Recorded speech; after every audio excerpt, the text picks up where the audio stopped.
सुबह सुबह ही ख्वाब की दस्तक पर दरवाजा खोला। देखा सरहद के उस पार से कुछ मेहमान आए। आंखों से मानूस थे सारे, चेहरे सारे सुने सुनाए। पाँव धोए, हाथ धुलाए, आंगन में आसान लगवाए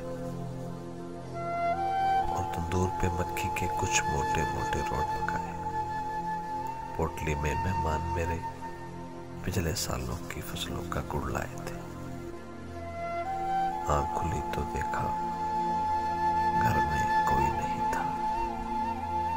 हाथ लगाकर देखा तो तंदूर भी अभी तक बुझा नहीं था और होंठों पर मीठे गुड़ का जायका अब तक चिपक रहा था। ख्वाब था शायद, ख्वाब ही होगा। सरहद पर कर्रा सुना है चली थी गोली। सरहद पर कर्रा सुना है कुछ ख्वाबों का खून हुआ था।